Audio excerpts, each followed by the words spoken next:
నా తోడు నీవే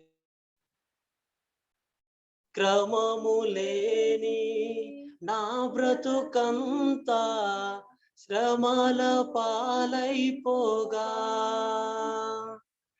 కరుణ చూపి నన్ను నీవు వెలుగు దారిలో నిలిపావు క్రమము లేని నా బ్రతుకంతా శ్రమల పాలైపోగా కరుణ చూపి నన్ను నీవు వెలుగు దారిలో నిలిపావు కడవరకు నీ మార్గమందు నిలిపి నీ కృపలో నన్ను గావుమా కడవరకు నీ మార్గమందు నిలిపి నీ కృపలో నన్ను గావుమా ఓ దేవా నా యాత్రలోనా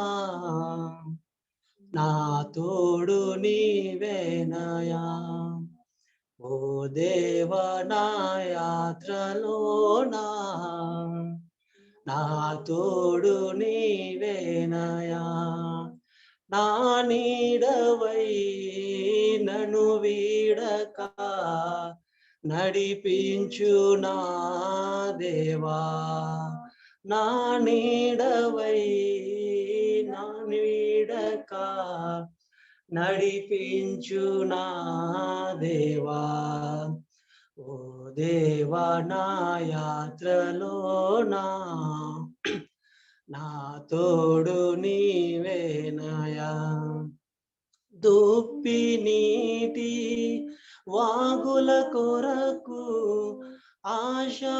ఆశపడునట్లుగా దేవా నీ కొరకు నా ప్రాణం ఆశపడుచున్నది దుప్పి నీటి వాగుల కొరకు ఆశపడునట్లుగా దేవా నీ కొరకు నా ప్రాణం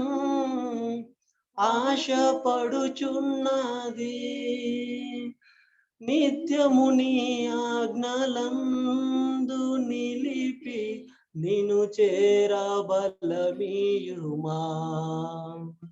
నిత్యము నీ ఆజ్ఞలందు నిలిపి నిన్ను చేరబలమీయుమా ఓ దేవా నా యాత్రలోనా నా తోడు నీవేనయా ఓ దేవా నా యాత్రలోనా నా తోడు నీవేనయా నా నీడవై నన్ను వీడక నడిపించు నా దేవా నా నీడవై నన్ను వీడక నడిపించు నా దేవా ఓ దేవా నా యాత్రలోనా నా తోడు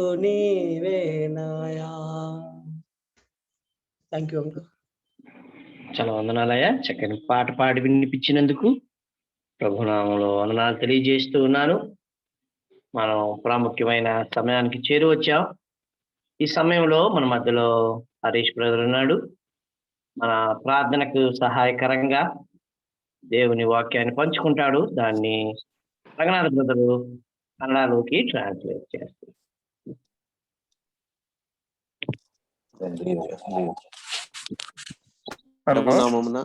అంకుల్ గారు వినిపిస్తుంది వందనాలు ప్రభునామను చేరువచ్చిన ప్రియులందరికీ ప్రేమ వందనాలు తెలియజేస్తూ ఉన్నాను ಕರ್ತನೆಸನಲ್ಲಿ ಕೋಡಿ ವಂದನೆಗಳು ಪ್ರೀತಿಯ ವಂದನೆಗಳನ್ನು ತಿಳಿಸುವನಾಗಿದ್ದೇನೆ మనము విజ్ఞాపన ప్రార్థనకి లేదా విజ్ఞాపన కోడికి చేరి రాగా దానికి సహాయకరంగా పరిశుద్ధ గ్రంథంలో నుండి కొన్ని వచనాలు చదువుకుందాం ನಾವು ವಿಜ್ಞಾಪನೆ ಪ್ರಾರ್ಥನೆ ಕೂಡಿಕೆಗೆ ಬಂದಿರುವಾಗ ಅದಕ್ಕೆ ಸಹಾಯಕವಾಗುವಂತೆ ಕೆಲವು ವಚನಗಳನ್ನು ನಾವು ನೋಡ್ಕೊಳ್ಳೋಣ ఆ దానికి దానికోసము నిర్గమాకాండము 28వ అధ్యాయము 9 నుండి 12 వచనాలు చదువుకుందాం. ಅದಕ್ಕೋಸ್ಕರ 28ನೇ ಅಧ್ಯಾಯ 9ರಿಂದ ಕೆಲವು ವಚನಗಳನ್ನು ನೋಡ್ಕೊಳ್ಳೋಣ. ವಿಮೋಚನ నిర్గమాకాండము 28వ అధ్యాయము 9 నుండి 12 వచనాలు. 28ನೇ ಅಧ್ಯಾಯದ 9ರಿಂದ ಕೆಲವು ವಚನಗಳನ್ನು ನೋಡ್ಕೊಳ್ಳೋಣ. మరియు నీవు 2 లేత పచ్చలను తీసుకొని వాటి మీద ఇజ్రాయేలీల పేర్లను అనగా వారి జనన క్రమము చొప్పున ఒక రత్నం మీద వారి పేర్లలో 6ను, రెండవ రత్నం మీద తక్కిన 6 పేర్లను చెక్కింపవలను. ముద్ర మీద చెక్కబడిన వాటి వలె చెక్కడి వాని పనిగా ఆ 2 రత్నముల మీద ఇజ్రాయేలీల పేర్లను చెక్కి బంగారు జవలలో వాటిని పొదగవలెను. అప్పుడు ఇజ్రాయేలీయులకు జ్ఞాపకార్థమైన రత్నములుగా ఆ 2 రత్నములను ఏఫోదు భుజముల మీద ఉంచవలను. అట్లు జ్ఞాపకము కొరకు అహరోను తన 2 భుజముల మీద యెహోవా సన్నిధిని వారి పేర్లను భరించును. తర్వాత అదే అధ్యాయంలో ఇంకొక వచనము మనం చదువుకుందాం. 28వ అధ్యాయంలో 29 వచనం మనం చదువుకుందాం. అట్లు అహరోను పరిశుద్ధ స్థలంలోనికి వెళ్ళునప్పుడు అతడు తన రొమ్ము మీద న్యాయ విధాన పథకములోని ఇజ్రాయేలీల పేర్లను నిత్యము యెహోవా సన్నిధిని జ్ఞాపకార్థముగా భరింపవలెను. కాబట్టి ఇక్కడ మనం 2 భాగాలు ఒకటే అధ్యాయంలో నుండి చదువుకున్నాం. ನಾವು ಈ ಅಧ್ಯಾಯದಲ್ಲಿ 2 ಭಾಗಗಳನ್ನು ನಾವು ಓದ್ಕೊಂಡಿದ್ದೇವೆ. మనకు తెలుసు నిర్గమకాండంలో మొట్టమొదటిగా ఇజ్రాయేలీలు ఐగుప్తు నుండి విడిపింపబడుట అనే అంశము రాయబడింది. ನಮಗೆಲ್ಲರಿಗೂ ಗೊತ್ತು ಇಸ್ರಾಯೇಲರು ಐಗುಪ್ತ ದೇಶದಿಂದ ಬಿಡಿಸ್ಕೊಂಡು ಬಂದಂತ ಒಂದು ವಿಶೇಷತೆಯನ್ನು ನಾವು ನೋಡ್ತೇವೆ. ఆ తర్వాత వారు సీనాయి పర్వతం దగ్గరికి చేరుకున్న తర్వాత మరి దేవుడు వారికి ప్రత్యక్ష గుడార నిర్మాణం కొరకు మరి దానికి సంబంధించిన నియమాలను తెలియజేస్తూ వస్తూ ఉన్నాడు. ಅದರಾದ ನಂತರ ಆತನು ಆ ಒಂದು ಪ್ರತ್ಯಕ್ಷದ ಗುಡಾರದ ನಿರ್ಮಾಣದ ಬಗ್ಗೆ ಆತನು ವಿವರಿಸ್ತಾ ಇದ್ದಾನೆ. ఈ 28వ అధ్యాయంలో ప్రధాన యాజకునికి సంబంధించిన విషయాల గురించి ప్రస్తావిస్తూ ఉన్నాడు. ಇಲ್ಲಿ 28ನೇ ಅಧ್ಯಾಯದಲ್ಲಿ ಪ್ರಧಾನ ಯಾಜಕನಿಗೆ ಸಂಬಂಧಪಟ್ಟಂತ విషయాలను ప్రస్తాపన ಮಾಡ್ತಾ ಇದ್ದಾನೆ. 28వ అధ్యాయంలో ప్రధాన యాజకుని వస్త్రముల గురించి ప్రస్తావిస్తూ ఉన్నాడు. ಹೌದು, 28ನೇ ಅಧ್ಯಾಯದಲ್ಲಿ ಪ್ರಧಾನ యాజకనದ ಒಂದು వస్త్రಗಳ ಬಗ್ಗೆ ಅದನ್ನು ప్రస్తాపನೆ ಮಾಡ್ತಾ ಇದ್ದಾನೆ. 29వ అధ్యాయంలో ప్రధాన యాజకుని యొక్క ప్రతిష్టను గురించి ప్రతిష్ఠించే సమయంలో చేయవలసిన ఆ యొక్క కార్యక్రమాలను గురించి మాట్లాడుతూ ఉన్నాడు. 29ನೇ ಅಧ್ಯಾಯದಲ್ಲಿ ಪ್ರಧಾನ ಯಾಜಕರನ್ನು ಪ್ರತಿಷ್ಠಿಸಬೇಕಾದ ಕ್ರಮಗಳ ವಿಚಾರದಲ್ಲಿ ಪ್ರತಿಷ್ಠೆ ಮಾಡುವುದು ಹೇಗೆ ಎಂಬ ವಿಚಾರದಲ್ಲಿ ಅಲ್ಲಿ ಆತನು ಪ್ರಸ್ತಾಪನೆಯಲ್ಲಿ ಮಾಡ್ತಾ ಇದ್ದಾನೆ. అయితే ఇప్పుడు మనం చదువుకున్న వచన భాగము పరిశుద్ధ ప్రధాన యాజకుని యొక్క వస్త్రాలకు సంబంధించినది. ನಾವು ಇಲ್ಲಿ ಧ್ಯಾನ ಮಾಡ್ತಾ ಇರುವಂತ ಒಂದು ವಿಚಾರದಲ್ಲಿ ಆತನ ಪ್ರಧಾನ యాజకನ వస్త్రಗಳ ಬಗ್ಗೆ ನಾವು ಇಲ್ಲಿ ಧ್ಯಾನ ಮಾಡ್ತಾ ಇದ್ದೇವೆ. అయితే మనం ప్రధాన యాజకుని యొక్క అంటే ప్రతి ఒక్క వస్త్ర అలంకరణ గురించి మనం చర్చించుకోవట్లేదు కానీ ನಾವು ಈ ಒಂದು ಪ್ರಧಾನ యాజకನ ಒಂದು వస్త్రಗಳ ಬಗ್ಗೆ ಹೆಚ್ಚಿನ చర్చ ಮಾಡ್ತಾ ಇಲ್ಲ. అయితే ప్రధాన యాజకుని యొక్క ఏఫోద్ మీద భుజముల మీద ఉండే 2 రత్నాల గురించి ಹೌದು, ಆ ಒಂದು ಪ್ರಧಾನ ಯಾಜಕನ 2 ಭುಜಗಳ ಮೇಲೆ ಏಫೋದ್ ಎಂಬ ಕೆಲವು 2 ರತ್ನಗಳ ವಿಚಾರದಲ್ಲಿ ನಾವು ಕುರಿತು మాట్లాడోనాగిದ್ದೇನೆ. అంత మాత్రమే కాదు, ప్రధాన యాజకుని యొక్క రొమ్ము మీద ఉంచిన న్యాయ విధి పథకము దాని గురించి మనము ఈ రోజు ధ్యానం చేసుకుందాం. ಅಷ್ಟು ಮಾತ್ರವಲ್ಲದೆ ಪ್ರಧಾನ ಯಾಜಕನಾದಂತ ಎದೆಯ ಒಂದು ಭಾಗದಲ್ಲಿರುವಂತ ಆ ಒಂದು ವಿಚಾರದಲ್ಲಿ ನಾವು ವಿಶೇಷವಾಗಿ ఈ ಒಂದು మాటలను ನಾವು కలితా ఇದ್ದೇವೆ.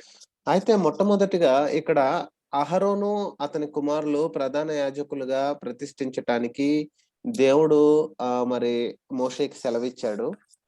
ಅಷ್ಟು ಮಾತ್ರವಲ್ಲದೆ ಆ ಒಂದು ಪ್ರಧಾನ ಯಾಜಕನಾದ ಒಂದು ವಸ್ತ್ರದ ವಿಚಾರದಲ್ಲಿ ಮೋಶೆ ಮುಖಾಂತರ ಆತನು ದೇವರು ಅಲ್ಲಿ ಕರ್ತನು ಹೇಳುವಂತ ಮಾತುಗಳಾಗಿದೆ. మోషేకు మరి అహరోను అతని కుమారుల్ని ప్రధాన యాజకులుగా ప్రతిష్ఠించాలని చెప్పి దేవుడు మోషేకి సెలవిచ్చాడు. ಮೋಶೆಗೆ ತನ್ನ ಆ ಒಂದು ಅರೋನನು ಆತನ ಮಕ್ಕಳಿಗೆ ಪ್ರಧಾನ ಯಾಜಕರಾಗಿ ಪ್ರತಿಷ್ಠೆ ಮಾಡಬೇಕೆಂಬುದನ್ನು ಕರ್ತನು ಆತನಿಗೆ ಹೇಳುವಂತದಾಗಿದೆ. అయితే ఇక్కడ అహరోను ప్రధాన యాజకునిగా ఉన్నాడు. ಇಲ್ಲಿ ಅರೋನನು ಪ್ರಧಾನ ಯಾಜಕನಾಗಿದ್ದಾನೆ.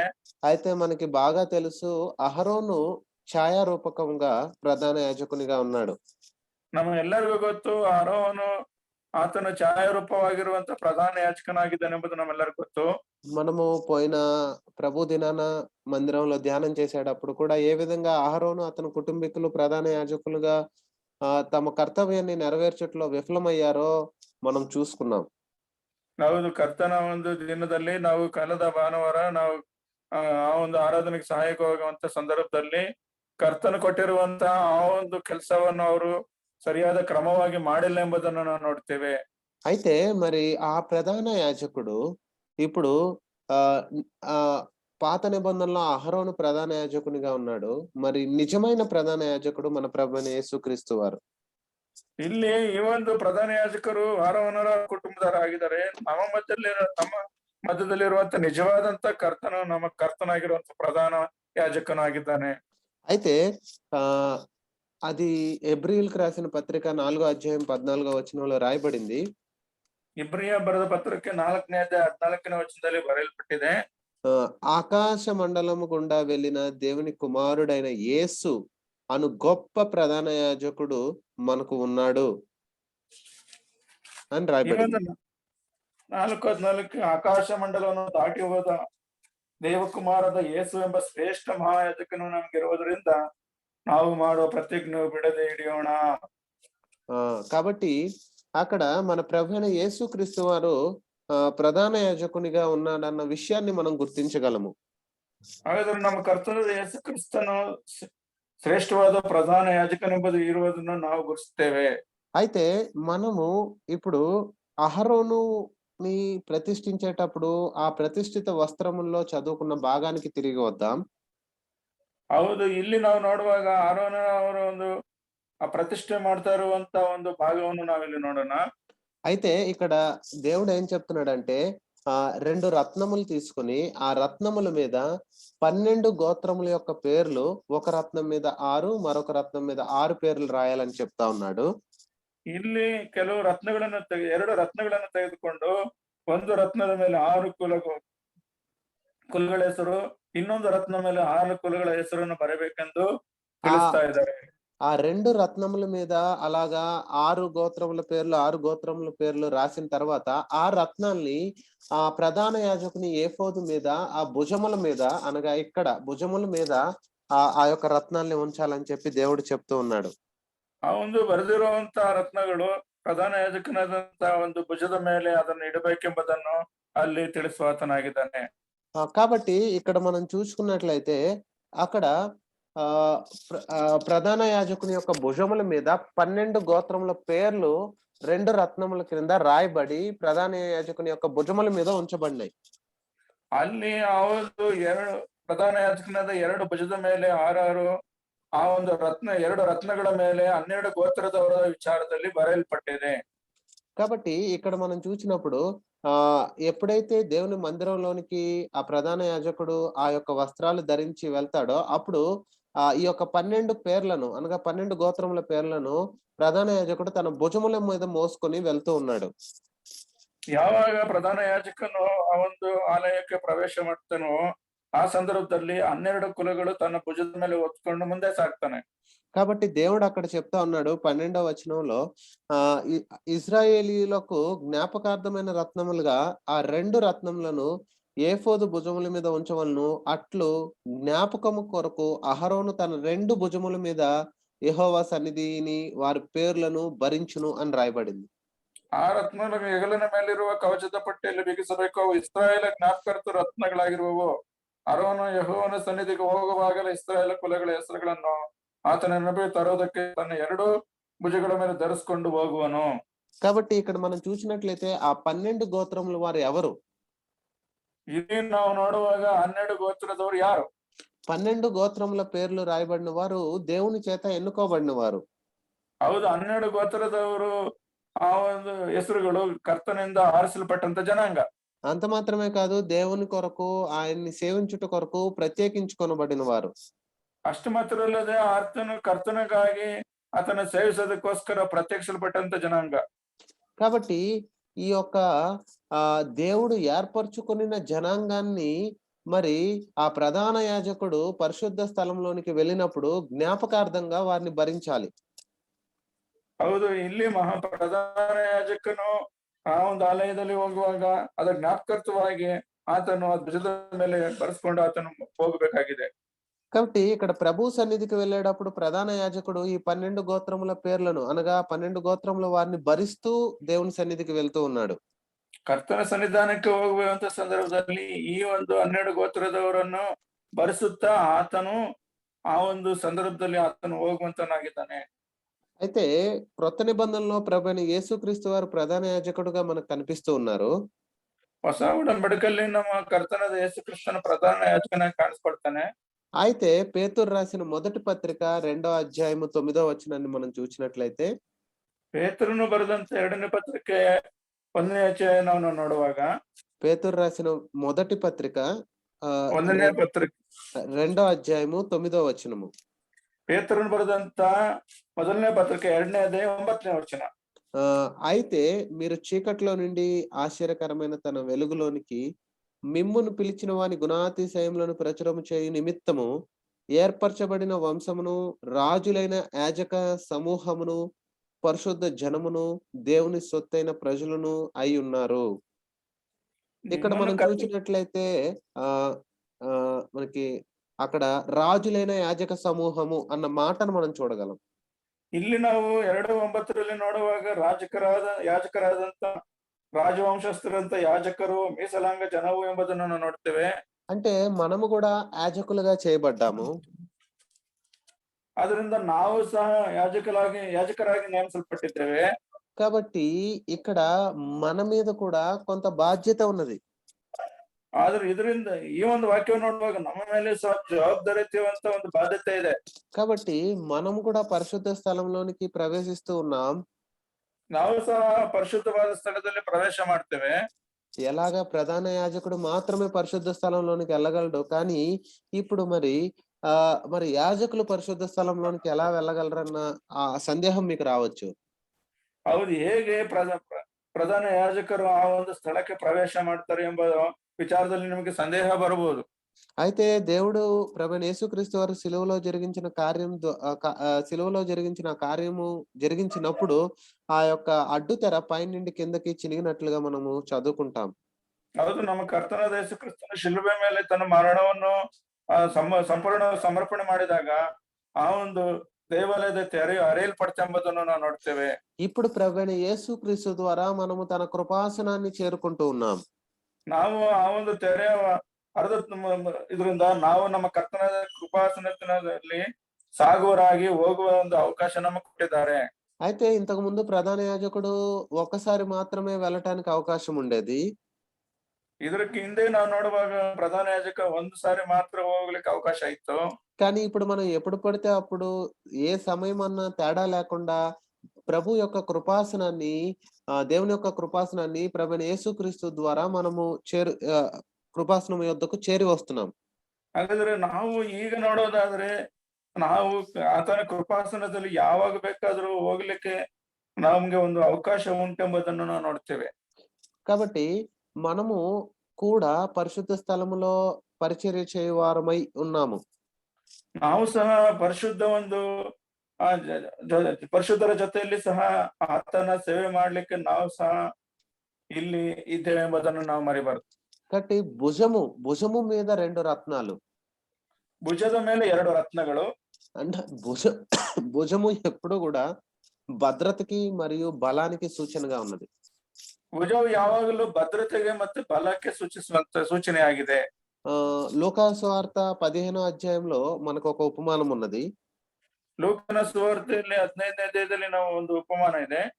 తెప్పవసరం లేదు, కాకపోతే అక్కడ తప్పిపోయిన గొర్రె పిల్లను గురించిన ఉపమానము ప్రభు చెప్తా ఉన్నాడు. ಅಲ್ಲಿ ಕಳೆದು ಹೋದಂತ ಒಂದು ಕುರಿಯ ವಿಚಾರದಲ್ಲಿ ಕರ್ತನ ಅಲ್ಲಿ ಹೇಳುವಂತದ್ದಾಗಿದ್ದಾನೆ.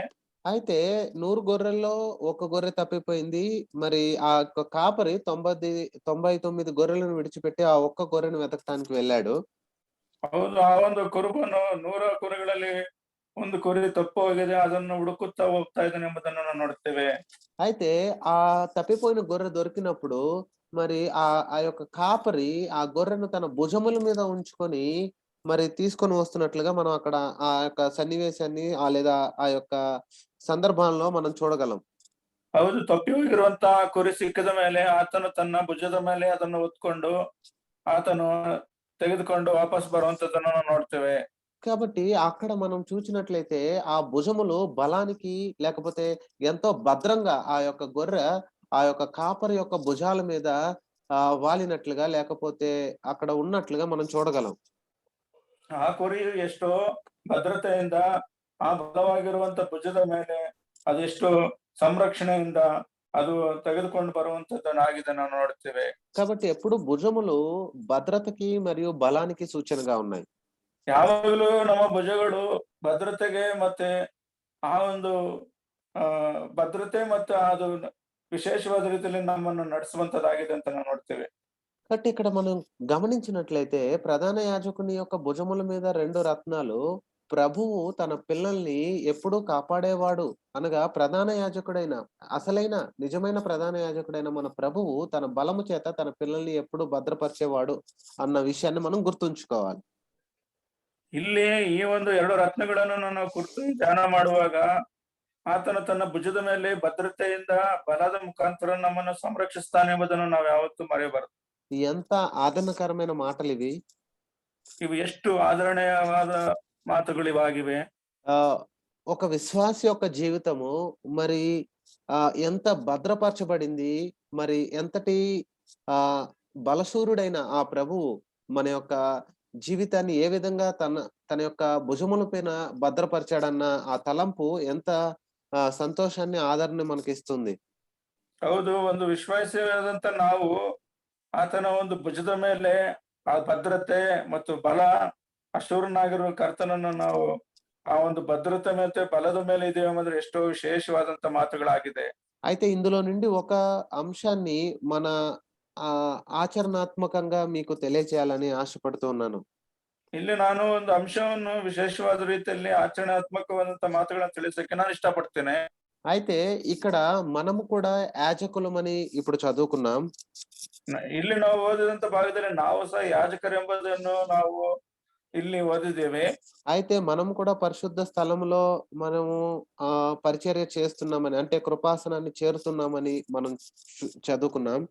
ನಾವು ಸಹ ಪರಿಶುದ್ಧವಾದಂತ ಒಂದು ಪರಿಚಯ ಕಾರ್ಯದಲ್ಲಿ ಕೃಪಾ ಸನ್ನಿಧಾನದಲ್ಲಿ ಸೇರ್ಕೊಳ್ತೇವೆ ಎಂಬ ಒಂದು విశేషత ಇದೆ. అయితే ప్రధాన యాజకుడు తన భుజముల మీద ఏర్పరచబడిన 12 గోత్రాలని మోసుకుని ఆ పరిశుద్ధ స్థలంలోనికి వెళ్తూ ఉన్నాడు. ಪ್ರಧಾನ ಯಾಜಕನಾದಂತ ಆ ವ್ಯಕ್ತಿಯು ತನ್ನ 12 ಗೋತ್ರದವರ ಒಂದು ಭುಜದ ಮೇಲೆ ಹೊತ್ಕೊಂಡು ಆತನು ಕರ್ತನ ಸನ್ನಿಧಾನದಲ್ಲಿ ಹೋಗುವನಾಗಿದ್ದಾನೆ. అయితే మనము కూడా కృపాసనాన్ని చేరేటప్పుడు ఏర్పరచబడిన వారు అనగా విశ్వాసులని జ్ఞాపకం చేసుకుంటూ జ్ఞాపకార్థంగా మనం ఆయన కృపాసనాన్ని చేరాలి.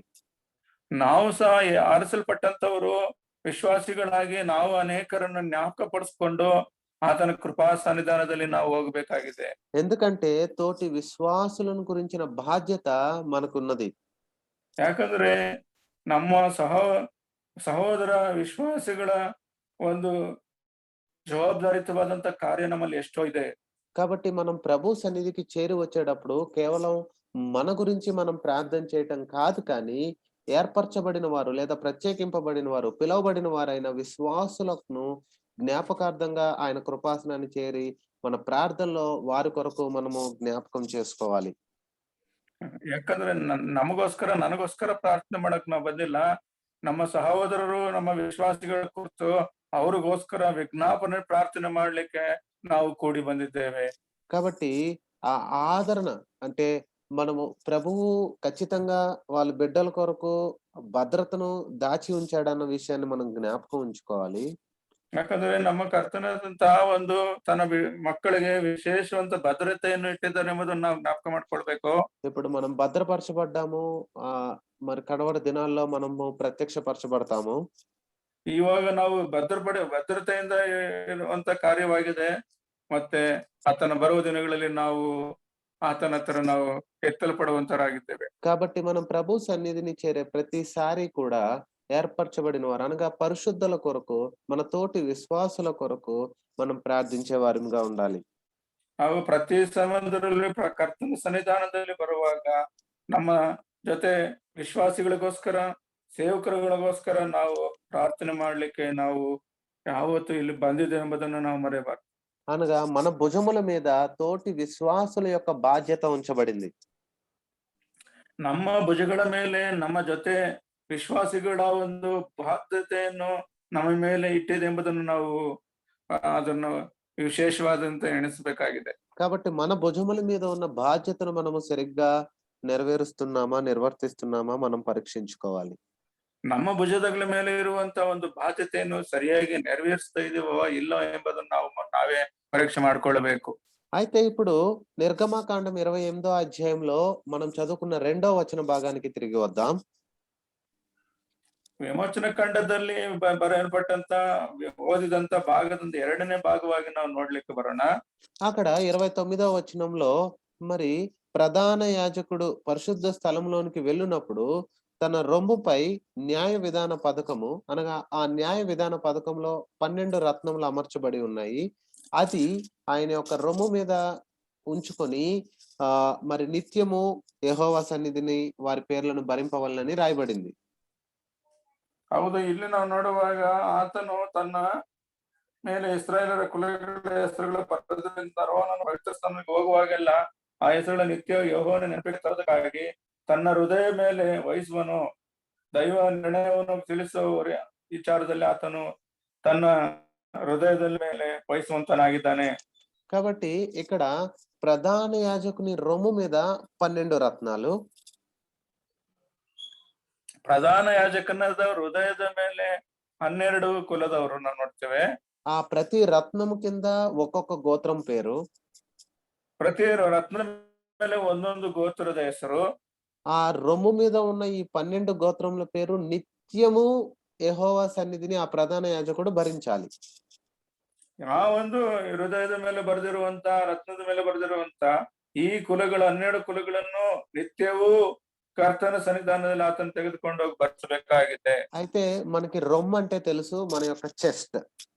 ನಮ್ಗೆ ಗೊತ್ತು ನಮ್ಮ ಒಂದು ಆ ಹೃದಯ ಎಂಬುದನ್ನು ಅಥವಾ ಅದನ್ನ ಹೃದಯ ಭಾಗ ಮೇಲೆ ಎಂಬುದನ್ನು ನಾವು ನೋಡ್ತೇವೆ. ఈ చెస్ట్ కింద మనకి ఇంటర్నల్ ఆర్గన్ అనగా లోపల ఉండే అవయవం ఏంటంటే గుండె లేదా హృదయం. ಈ ಒಂದು ಹೃದಯದ ಒಳಗಡೆ ಇರುವಂತ ಅಂಗಗಳು ಮತ್ತೆ ಹೃದಯದ ಒಂದು కార్యಗಳನ್ನು ನಾವು ನೋಡ್ತೇವೆ. కాబట్టి మనకు తెలుసు హృదయము లేకపోతే గుండె ఎప్పుడు ప్రేమకు సాదృశ్యంగా, అంటే రొమ్ము అన్న మాటకి ఇక్కడ ప్రేమకు సాదృశ్యంగా ఉన్నది. ಹೃದಯ ಎಂಬ ಒಂದು ಮಾತಿನ ಅರ್ಥ ಇಲ್ಲಿ ಪ್ರೀತಿಗೆ ಒಂದು ಸಾದೃಶ್ಯವಾಗಿದೆ.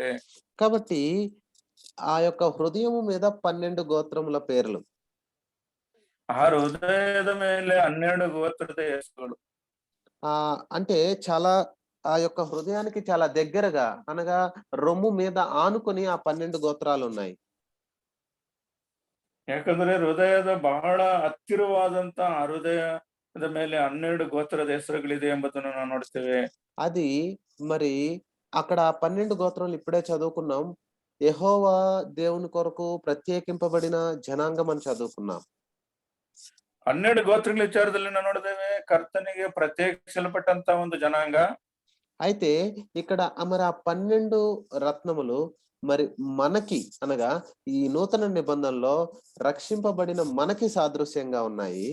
ಈ 12 ರತ್ನಗಳು ಅಥವಾ 12 ಗೋತ್ರಗಳು ಈ ದಿನಗಳೆಲ್ಲ ನಾವು ನೋಡುವ ನಮಗೆ ಸಾದೃಶ್ಯವಾಗಿದೆ ಎಂಬುದನ್ನು ನಾವು ನೋಡ್ತಾ ಇದ್ದೇವೆ. అది రొమ్ముకు అతి సమీపంగా ఉన్నది. ಅದು ಆ ಹೃದಯಕ್ಕೆ ಅತಿ ಸಮೀಪವಾಗಿದೆ. అది ఎల్లప్పుడూ మరి ప్రధాన యాజకుడు యెహోవా సన్నిధిని భరించాలి. ಅದು ಯಾವಾಗಲೂ ಪ್ರಧಾನ ಯಾಜಕನು ಕರ್ತನ ಸನ್ನಿಧಿಯಲ್ಲಿ ಭರಿಸಬೇಕಾಗಿದೆ. కాబట్టి ఇక్కడ రొమ్ము ప్రేమకు సాదృశ్యము. ಇಲ್ಲಿ ಹೃದಯವು ಪ್ರೀತಿಗೆ ಸಾದೃಶ್ಯವಾಗಿದೆ. కాబట్టి ఇక్కడ మనం చూసినట్లయితే ప్రభు మనల్ని ఎంతగా ప్రేమించి తన హృదయానికి దగ్గరగా హత్తుకున్నాడు అన్న వాస్తవాన్ని మనం గుర్తుంచుకోవాలి. ನಮ್ಮ ಕರ್ತನಾದಂತ ಯೇಸು ಕ್ರಿಸ್ತನ ಅವನು ಎಷ್ಟು ಪ್ರೀತಿ ಮಾಡಿ ತನ್ನ ಹೃದಯ ಹತ್ತಿರ ಇಟ್ಕೊಂಡಿದ್ದಾನೆಂಬುದನ್ನು ನಾವು ನೋಡ್ತಾ ಇದ್ದೇವೆ. మనల్ని ప్రభువు తన రొమ్ము మీద అతి సమీపముగా తన రొమ్ము మీద ఉంచుకొని ఉన్నాడు. ನಮ್ಮ ಕರ್ತನಾದಂತ ಯೇಸು ಕ್ರಿಸ್ತನು ನಮ್ಮನ್ನು ತನ್ನ ಹೃದಯದ ಸಮೀಪ ಇಟ್ಕೊಂಡು ಆತನು ನಮಗೆ ಅವಕಾಶ ಕೊಟ್ಟಿದ್ದಾನೆ. కాబట్టి ఆ ప్రేమ నుండి మనల్ని ఏది కూడా వేరు చేయలేదు. ಆತನ ಪ್ರೀತಿಯಿಂದ ನಮ್ಮನ್ನು ಯಾವುದು ಬೇರು ಮಾಡುವುದಿಲ್ಲ. రోమియోలకు రాసిన పత్రిక 8వ అధ్యాయంలో ఈ మాటలు మనం చదవగలం.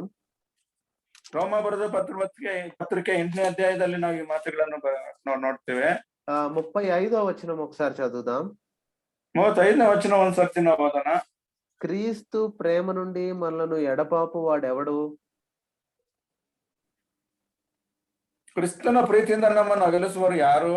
శ్రమ అయినను, బాధ అయినను, హింస అయినను, కరువు అయినను, వస్త్రహీనత అయినను, ఉపద్రవం అయినను, ఖడ్గమైనను మనలను ఎడబాపునా అని ప్రశ్నిస్తూ ఉన్నాడు. ಆ ಕ್ರಿಸ್ತನ ಪ್ರೀತಿಯಿಂದ ನಮ್ಮನ್ನು ಅಗಲಿಸುವರು ಯಾರು? ಕಷ್ಟವೋ, ಸಂಕಟವೋ, ಹಿಂಸೆಯೋ, ಅನ್ನವಿಲ್ಲದಿರೋದೋ, ವಸ್ತ್ರ ಇಲ್ಲದಿರುವುದೋ, ಗಣಾಂತರವೋ, ಖಡ್ಗವೋ, ಇದರಿಂದ ಯಾವುದು ನಮ್ಮನ್ನ ಅಗಲಿಸಲಿಲ್ಲ. అయితే మళ్ళా అదే అధ్యాయము 38, 39 వచనాలను మనం మరొకసారి చదివినట్లయితే, ಅದೇ ಅಧ್ಯಾಯ 38, 39 ನಾವು ಓದಿದರೆ, మరణమైనను జీవమైనను దేవదూతలైనను ప్రధాన యాజకులైనను ఉన్నవి అయినను రాబోవునవి అయినను అధికారులైనను ఎత్తైనను లోతైనను సృష్టింపబడిన మరి ఏదైనను మన ప్రభు అయిన క్రీస్తు యేసునందలి దేవుని ప్రేమ నుండి మనలను ఎడబాప నేరవని రూఢిగా నమ్ముచున్నానని పౌలు రాస్తూ ఉన్నాడు. ಹೇಗೆಂದ್ರೆ ಮರಣವಾಗಲಿ, ಜೀವವಾಗಲಿ, ದೇವದೂತರಾಗಲಿ, ದುರಾತ್ಮಗಳಲ್ಲಿ, ಈಗಿನ ಸಂಗತಿಗಳಲ್ಲಿ, ಮುಂದಿನ ಸಂಗತಿಗಳಲ್ಲಿ, ಮಹತ್ವಗಳಾಗಲಿ, ಮೇಲಿನ ಲೋಕಗಳಲ್ಲಿ, ಕೆಳಗಿನ ಲೋಕಗಳಲ್ಲಿ, ಬೇರೆ ಯಾವ ದೃಷ್ಟಿಯಲ್ಲಿಯೂ ನಮ್ಮನ್ನು ಕರ್ತನು ಯೇಸು ಕ್ರಿಸ್ತನ ತೋರಿ ಬಂದ ದೇವರ ಪ್ರೀತಿಯಿಂದ ಅಗಲಿಸಬಾರದೆಂದು ನಿಮಗೆ ನಿಶ್ಚಯವಾಗುತ್ತೆಂದು ಪೌಲನು ಹೇಳ್ತಾ ಇದ್ದಾನೆ. కాబట్టి ఇక్కడ మనము ప్రభు యొక్క ప్రేమకు అతి సమీపంగా ఉన్నాము. ನಾವು ಇದನ್ನು ನೋಡುವಾಗ ಕರ್ತನ ಒಂದು ಹೃದಯದ ಅತಿ ಸಮೀಪಕ್ಕೆ ನಾವು ಬಂದಿದ್ದೇವೆ. ఆ ప్రేమ నుండి మనల్ని ఎవ్వరు కూడా ఎడబాపలేరు. ಆ ಪ್ರೀತಿಯಿಂದ ನಮ್ಮನ್ನು ಯಾರು ಅಗಲಿಸಲಾರರು. కాబట్టి ఇక్కడ ఆ హృదయం మీద నువ్వు నేను ఒక్కరు మాత్రమే లేవు, కానీ 12 గోత్రముల వారు అనగా ప్రత్యేకింపబడిన ప్రతి ఒక్క విశ్వాసి కూడా దేవుని యొక్క రొమ్ముకు అతి సమీపంలో ఉన్నారు. ನೀವು ನಾವು ಪ್ರತ್ಯೇಕಿಸಲ್ಪಟ್ಟವರು ದೇವರ ಕರ್ತನ ಸನ್ನಿಧಿಯಲ್ಲಿ ಆತನ ಹೃದಯದ ಅತಿ ಸಮೀಪಕ್ಕೆ ನಾವು ಇರುವಂತ ವ್ಯಕ್ತಿಗಳಾಗಿದ್ದೇವೆ. కాబట్టి ప్రతి విశ్వాసి ఒకటే స్థానం, దేవుని దృష్టిలో ఒకటే స్థానంలో ఉన్నాము. ఆ విషయాన్ని మనం ఎల్లప్పుడూ గుర్తుపెట్టుకోవాలి. ಪ್ರತಿ ವಿಶ್ವಾಸಿಯು ನಾವು ಒಂದೇ ಸ್ಥಾನದಲ್ಲಿದೆ ಎಂಬುದನ್ನು ಆ ಒಂದು ವಿಚಾರದಲ್ಲಿ ನಾವು ಯಾವಾಗ ಜ್ಞಾಪಕ. దేవుడు ఎప్పుడు కూడా ఒకరిని ఎక్కువగా ప్రేమించటం, ఒకరిని తక్కువగా ప్రేమించటం అలా ఉండదు. కానీ మనందరం కూడా ఆయన హృదయానికి అతి సమీపముగా అత్యంత ప్రేమ భరితమైన ఆ యొక్క స్థానంలో మనం ఉన్నాము. ಹೌದು, ನಮ್ಮ ಒಂದು ವಿಚಾರದಲ್ಲಿ ನೋಡುವಾಗ ಆತನು ಭೇದಭಾವ ಇಲ್ಲದೆ ಆತನ ಸನ್ನಿಧಾನದಲ್ಲಿ ನಾವೆಲ್ಲರೂ ಐಕ್ಯತೆಯಿಂದ ಆತನ ಎಂಬುದನ್ನು ಯಾವತ್ತೂ ನಾವು ಮರೆಯಬಾರದು. ఇక్కడ 12 రత్నాలు ఉన్నాయి. 12 రత్నముల కింద 12 గోత్రముల పేర్లు ఉన్నాయి. ಇಲ್ಲಿ 12 ರತ್ನಗಳಿದೆ. 12 ಗೋತ್ರದವರು ಆ ಒಂದು ರತ್ನಗಳ ಮೇಲೆ ಬರೆಯಲ್ಪಟ್ಟಿದೆ. అయితే ఈ 12 రత్నములు ఒకటే రకమైన రత్నములు కావు. ಈ 12 ರತ್ನಗಳು ಒಂದೇ ರೀತಿಯಾದಂತಹ ರತ್ನಗಳಲ್ಲ. ఈ 12 రత్నములు 12 విభిన్నమైన రత్నాలు. ಈ 12 ರತ್ನಗಳು 12 ವಿಭಿನ್ನವಾದ ರತ್ನಗಳಿಂದ ಕೂಡಿದೆ.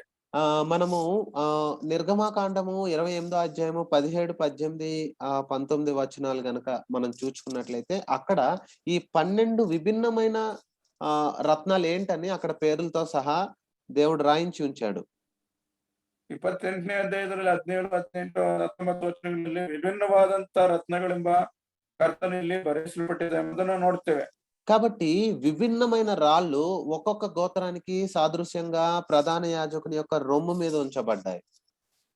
ಇಲ್ಲಿ ವಿಭಿನ್ನವಾದಂತ 12 ರತ್ನಗಳು ಪ್ರಧಾನ ಯಾಜಕನಾದಂತ ಹೃದಯದ ಮೇಲೆ ಅದು ಚಿತ್ರಿಸಲು ಬರೆಯಲ್ಪಟ್ಟಿದೆ ಎಂಬುದನ್ನು ನಾವು ನೋಡ್ತೇವೆ. కాబట్టి ఇక్కడ ఒకటే రకం రాళ్ళు కాదు, రత్నములు కాదు, వేరు వేరు రత్నాలు ఒక దగ్గరికి చేర్చబడ్డాయి. ಇಲ್ಲಿ ಒಂದೇ ವಿಧವಾದಂತ ರತ್ನಗಳಲ್ಲ, ಬೇರೆ ಬೇರೆ ರತ್ನಗಳಿಂದ ಬೇರೆ ಬೇರೆ ರೀತಿಯಲ್ಲಿ ಕೂಡಲ್ಪಟ್ಟಿದೆ ಎಂಬುದನ್ನು ನಾವು ನೋಡ್ತೇವೆ. ఈ రత్నాలన్నిటినీ ఎక్కడెక్కడ ఉన్న వాటన్నిటిని చేర్చి అక్కడక్కడ ఉన్నవన్నీ ఏరి ఒక దగ్గరికి ఒక స్థానంలో మరి అవన్నీ అమర్చబడ్డాయి. ಎಲ್ಲೆಲ್ಲೋ ಇದ್ದಂತ ಈ ರತ್ನಗಳನ್ನು ಒಂದು ಕಡೆ ಸೇರಿಸಲ್ಪಟ್ಟು ಅಲ್ಲಿ ಅದನ್ನು ತಂದು ಅದನ್ನ ಅಲ್ಲಿ ಇಡಲಾಗಿದೆ ಎಂಬುದನ್ನು ನಾವು ನೋಡುತ್ತೇವೆ. అయితే ఇక్కడ ఆచరణాత్మకంగా కొన్ని విషయాలను మీకు తెలియజేయాలని ఆశపడుతూ ఉన్నాను. ಇಲ್ಲಿ ನಾನು ಆಚರಣಾತ್ಮಕ ಕೆಲವು ವಿಚಾರಗಳನ್ನು ತಿಳಿಪಡಿಸಲಿಕ್ಕೆ ನಾನು ಆಶಪಡ್ತೇನೆ.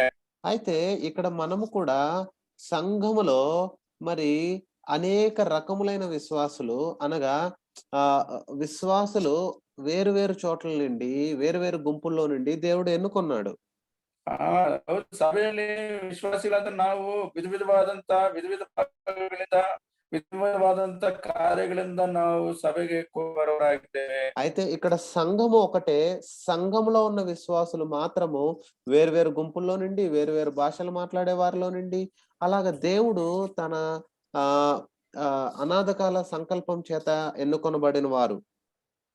ಇಲ್ಲಿ ನಾವು ನೋಡುವಾಗ ಸಭೆ ಒಂದೇ ಸಭೆ ಎಂಬುದನ್ನು ನೋಡ್ತೇವೆ. ಆದ್ರೆ ಸಭೆ ವಿಶ್ವಾಸಿಗಳನ್ನು ವಿಧ ವಿಧವಾದ ಪ್ರಾಂತ್ಯದಿಂದ ವಿಧ ವಿಧವಾದ ಗುಂಪುಗಳಿಂದ ಆತನು కరెల్పట్టిదనెంబుదನ್ನು ನಾವು ನೋಡ್ತೇವೆ. అయితే ఈ వివిధ రకములైన విశ్వాసులు అనగా వేరు వేరు భాషలు మాట్లాడే వాళ్ళు వేరు వేరు గుంపులకు చెందిన వాళ్ళు మాత్రమే కాదు, వాళ్ళు పిలువబడిన రీతిలో వాళ్ళు పిలువబడిన పనిలో కూడా చాలా వ్యత్యాసాలు ఉన్నాయి. ಹೌದು, ಇಲ್ಲಿ ನಾವು ನೋಡುವಾಗ ನಮ್ಮ ವಿಶ್ವಾಸಿಗಳ ವಿಚಾರದಲ್ಲಿ ನೋಡುವಾಗ ವಿಧ ವಿಧವಾದಂತಹ ಒಂದು ಗುಂಪು, ವಿಧ ವಿಧವಾದಂತ ಭಾಷೆಗಳನ್ನ ಆಡುವರು, ವಿಧ ವಿಧವಾದಂತಹ ಒಂದು ಸಂಪ್ರದಾಯಗಳಲ್ಲಿ ಇರುವವರನ್ನ ಆತನು ಇಲ್ಲಿ ಕರೆಯಲ್ಪಟ್ಟಿದ್ದಾನೆ, ಸೇರಿಸಲ್ಪಟ್ಟಿದ್ದಾನೆ ಎಂಬುದನ್ನು ನಾವು ನೋಡ್ತೇವೆ.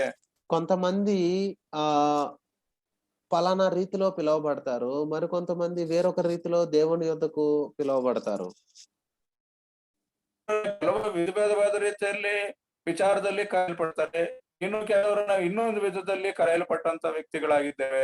అయితే కొంతమంది కొన్ని రకములైన పనులు చేయడానికి పిలువబడతారు, మరి కొంతమంది పాటలు పాడే వాళ్ళైతే, మరి కొంతమంది దేవుని వాక్యాన్ని పంచుకునే వాళ్ళు, మరి కొంతమంది పరిచర్య చేయడానికి. ఇలాగా దేవుడు పిలుచుకునే వ్యక్తులు వారి కొరకు నియమించిన పనుల్లో కూడా వ్యత్యాసం ఉన్నది. ಹೌದು, ದೇವರು ಕರೆಯಲ್ಪಟ್ಟಾಗ ಕೆಲವರನ್ನ ಹಾಡುಗಳ ಮುಖಾಂತರ, ಕೆಲವರನ್ನ ದೇವರ ಸೇವೆಗೆ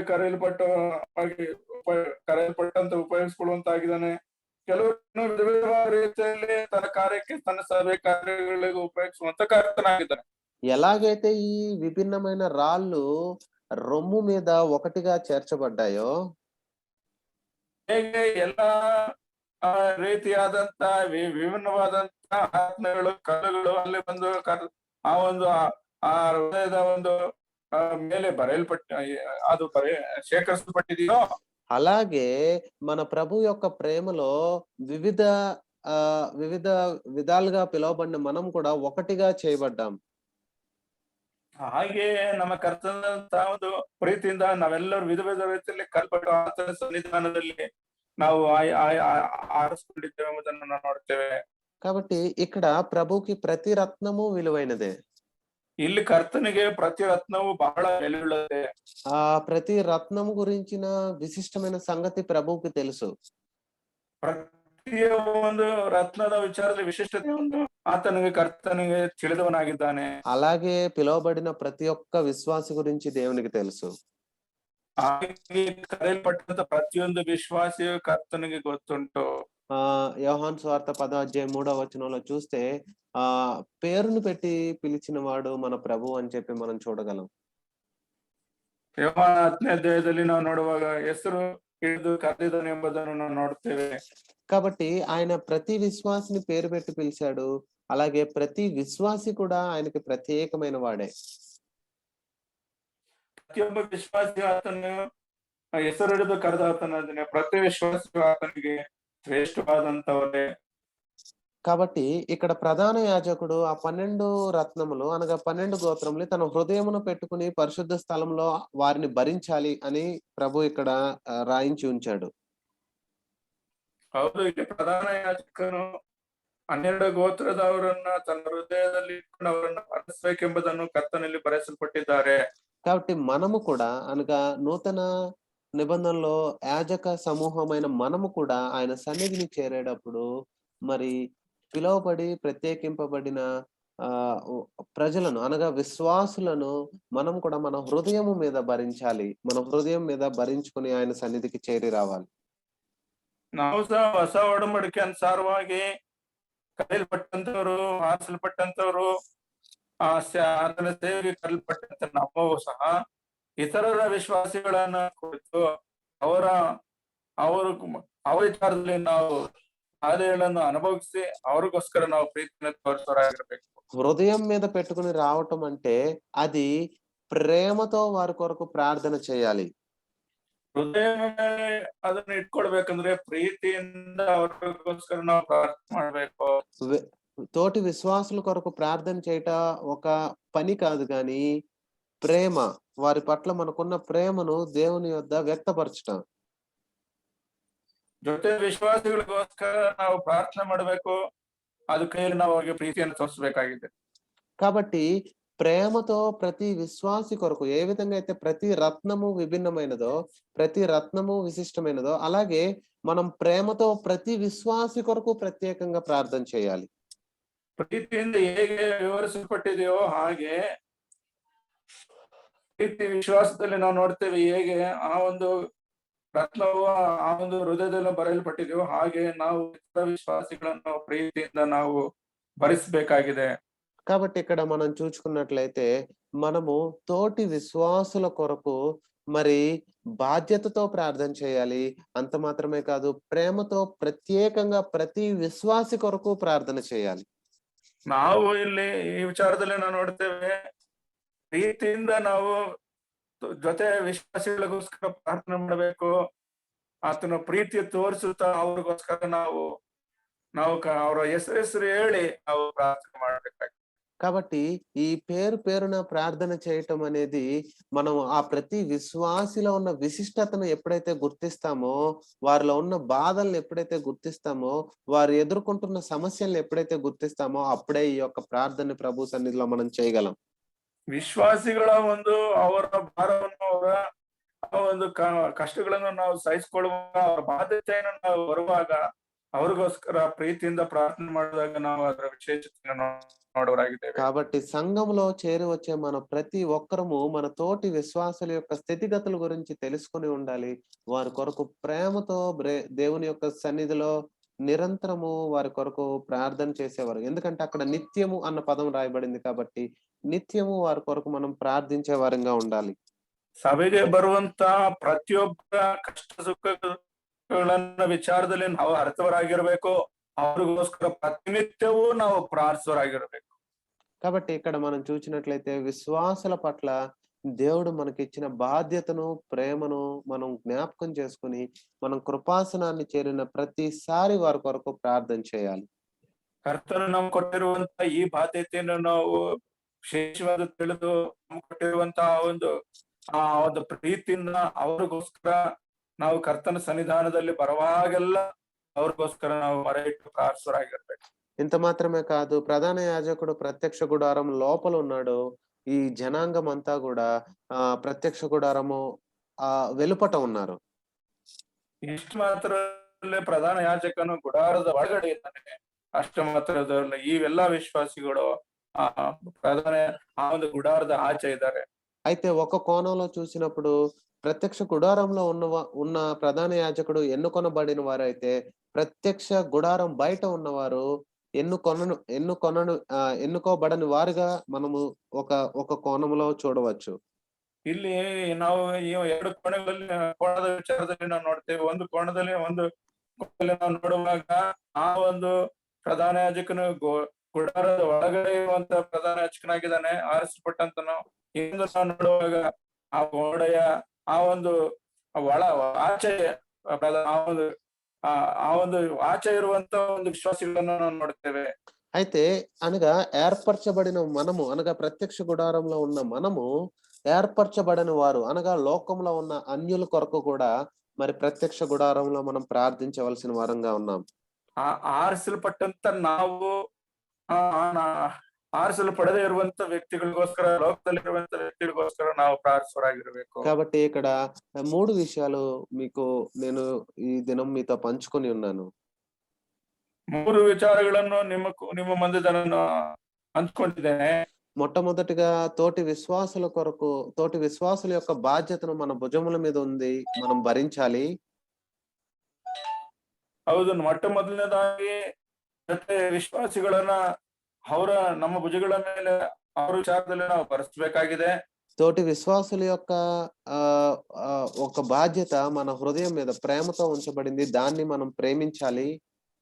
ಹೌದು, ಪ್ರತಿಯೊಂದು ವಿಶ್ವಾಸಿಯ ಒಂದು ಬಾಧ್ಯತೆ ನಮ್ಮ ಹೃದಯದಲ್ಲಿ ಪ್ರೀತಿಯಿಂದ ಅದು ಇದೆ, ಅದನ್ನು ನಾವು ಭರಿಸಬೇಕಾಗಿದೆ.